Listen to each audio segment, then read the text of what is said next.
कम से कम प्रशांत किशोर की पदयात्रा ने बिहार के नेताओं को रोड पर तो उतारा। जन स्वराज का डर है, सारे नेता पैदल पैदल घूमेंगे। नीतीश और मोदी वाले लोग जैसे लालू का डर दिखाकर वोट लेते थे, वैसे राहुल गांधी और तेजस्वी यादव जैसे लोग भाजपा का डर दिखाकर वोट लेते थे। आप यहाँ पर आए हैं, आप भी पत्रकार हैं, यहाँ के नागरिक हैं, आप देखिए कि बिहार बदलाव की सभा में लोगों का अच्छा उत्साह है। इस बारिश के बीच में भी हजारों लोगों का आना और ये उद्घोष करना कि बिहार में अब लालू नीतीश मोदी का राज नहीं, जनता का राज चाहिए, जनसुराज चाहिए, ये लोगों ने कहा है। और आपने भी देखा होगा, अपने वीडियो में रिकॉर्ड किया होगा। ये तेज प्रताप का गढ़ क्षेत्र माना जाता है, आपके डर से पहले वो। अरे भाई, किसी का कोई गढ़ क्षेत्र नहीं होता है, गढ़ सिर्फ जनता का है। जनता मालिक है, जिसको वोट देगी वही उसी का गढ़ है। किसी ये कोई राजवाड़ा थोड़ी ना है कि ये तेज प्रताप जी का गढ़ है कि प्रशांत किशोर का गढ़ है। किसी का कोई गढ़ नहीं है, जनता जिसको वोट देगी उसी का गढ़ होगा। तेजस्वी यादव और राहुल गांधी भी वोटर यात्रा प्रारंभ कर चुके हैं बिहार में, तो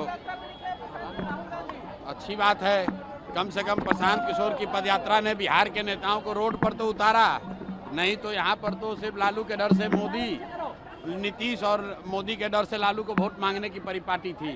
ये जन स्वराज का डर है कि 20 साल से जो 400 का पेंशन था वो बढ़कर 1100 हो गया, जो रसोईया का सैलरी डबल हो गया, आशा वर्कर्स का मानदेय बढ़ गया, बिजली का आपका 125 यूनिट फ्री हो गया। इसी तरफ जन स्वराज का डर है, सारे नेता पैदल पैदल घूमेंगे, जनता के पास हाथ जोड़कर उनको जाएंगे मांगने वोट। नहीं तो अभी तक तो ये कहता था कि जाएगा कहाँ, लालू के डर से हमको वोट देवे करेगा। उसी तरह नीतीश और मोदी वाले लोग जैसे लालू का डर दिखाकर वोट लेते थे, वैसे राहुल गांधी और तेजस्वी यादव जैसे लोग भाजपा का डर दिखाकर वोट लेते थे। तो अब जनता का डर खत्म हो गया है, जनता के पास एक नया विकल्प आ गया है। और ये जनता के विकल्प की ताकत है कि नेता रोड पर घूम रहे हैं और जनता बैठकर मूल्यांकन कर रही है कि किसको वोट देना है, किसको नहीं देना है। दिलीप जायसवाल से पूछा गया था तो उन्होंने कहा कि अब हम प्रशांत किशोर के बारे में कुछ नहीं कहेंगे। दिलीप जायसवाल जैसा 10 आदमी का दम नहीं है कि प्रशांत किशोर के खिलाफ कुछ बोले। बात व्यक्ति की नहीं है। जो कुकर्म करेगा, चोरी करेगा, जो आदमी बिहार को लूटेगा, उसको डर होगा ही, क्योंकि उनको मालूम है कि जन स्वराज की व्यवस्था बनेगी।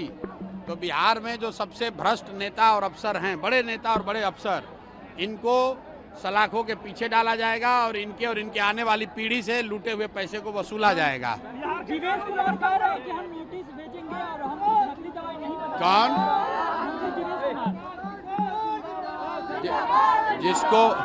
जिसको कोर्ट ने कन्विक्ट कर दिया, जैसे लालू जी हैं, लालू जी पर चारा चोरी का इल्जाम लगना एक बात है और कोर्ट का कन्विक्शन अलग बात है।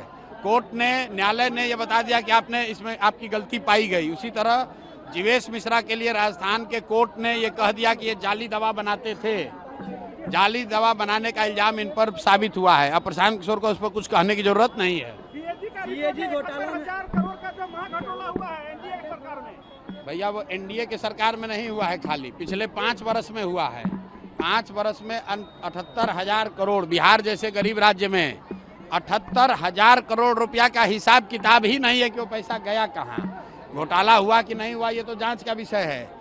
लेकिन जो सीएजी ने कहा कि 78,000 करोड़ पिछले 5 साल में सरकार ने खर्च किया जनता का पैसा, जिसका कोई लेखा जोखा, कोई हिसाब किताब नहीं है।